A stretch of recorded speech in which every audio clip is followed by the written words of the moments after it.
If you ever feel stuck in routine, this improv game is the perfect reset button. The game is simple. One person mimes an everyday action. How? Maybe brushing their teeth. Another player asks, "What are you doing?" And here's the trick. You can't say what you're actually doing. You have to name something completely different, like juggling fire. Now your partner has to commit instantly and start juggling fire. When the next person asks them, "What are you doing?" they invent something new, maybe walking on the moon.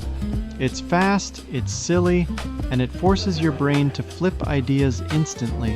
No overthinking, just bold choices and total commitment to the moment. And that's the real lesson. Creativity isn't about finding the perfect answer. It's about building the muscle to change directions quickly. Surprise yourself and keep moving forward. This improv game is the perfect reset button. In improv and in life, you don't have to do what's expected. Next time you catch yourself on autopilot, ask, "What am I doing?"